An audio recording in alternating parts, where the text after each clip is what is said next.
Sligo is a beautiful town and county.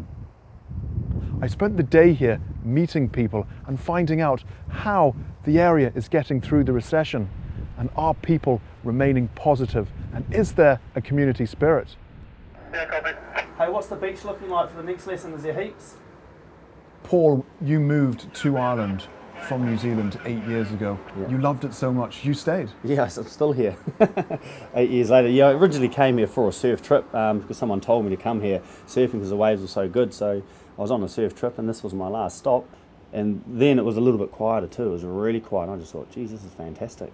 Was it difficult to get the surf school up and running? No, it was a real demand for it here in Sligo. Definitely there was a demand. There was only one surf school here, and now there's 5. So when I opened up, I was the second one to open up. 1, 2, 3, up! When we take tourism in the Sligo area, how are things going? I noticed it with the surf school, you know, I was still getting foreigners coming over here. Maybe there wasn't as many English, I noticed that. There was kind of more Europeans over here a little bit. Definitely. And what about community spirit? Are people pulling together at this difficult time? Yeah, the community is good here in Strandhill. Surfing's a big addition to Strandhill. You notice it with the kids. The kids are doing lessons in the summer times, and it does, it's good. I'd only ever skinny dipped alone, and I couldn't see myself doing it with other people. But then I thought about it, and I just suddenly had the idea this would be a great way and a fun way to raise money for breast cancer. I think my original thought had been maybe about 50 women would do it, and maybe we'd raise about €5,000, but instead 180 did it, and we've raised so far over 56,000. Maura, you've done a fantastic job here with the calendar. Thank you. You're bringing attention to cancer awareness, but at the same time, the town has lost its cancer section in the local hospital. Yeah, it has. And there's a group here called Save Our Services, SOS, and I was incredibly impressed with the community spirit that particular group brought to the work that they did. And they made an issue one that every single person in Sligo took ownership of, and that was the incredible thing about it. They were quite a small group of people themselves. Maybe there's about 30 in the core group. But they used to get thousands of people to march in town every time it looked as if something else was going to threaten. And despite all of that, they still lost it. They still lost it. I mean, I just find that appalling that voice is not listened to. That people power was not listened to by the powers that be.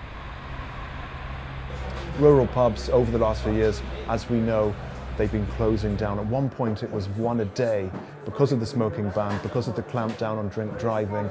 How are you trying to combat the changes in Irish drinking culture? Well, mainly it's just picking them up and bringing them in. So you pick them up in a van? Yeah, if they want to come in, if they need a lift in, we can pick them up. I have a nice 7-seater, and I can bring a gang of people at a time into the pub, and likewise if they need a lift home. Because as you say, it's all changing, like off licence, there's people drinking at home.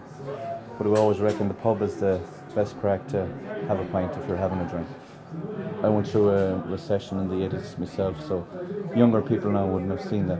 I'd say it's worse this time, I think, than it was. Yeah, I'd say things are, well, the pubs that time there seemed to be more buzz around them, but the last while now it has kind of, people are on edge.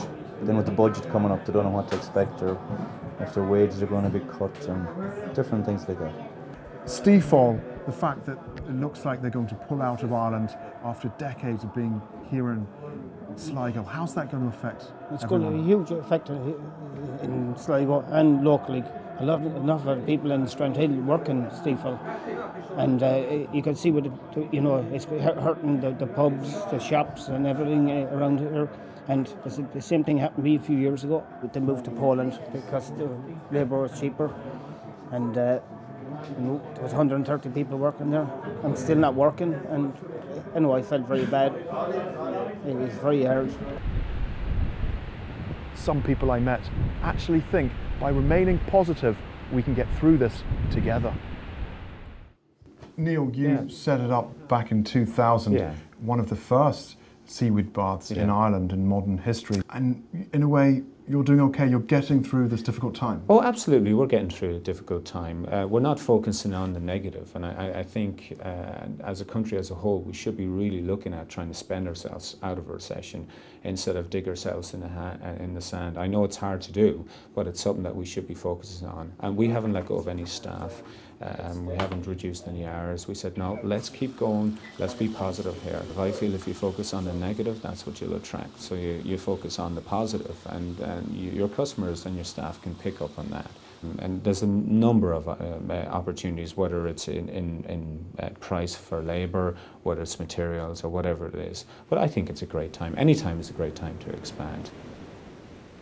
With job losses and an economic downturn, actually coming into a bath of seaweed really helps you, in a way, just for a short period of time, relax and forget and try and realise you can make money out of seaweed. You can survive this difficult climate. You can get through it. And at the end of the day, I suppose life is going to look a bit brighter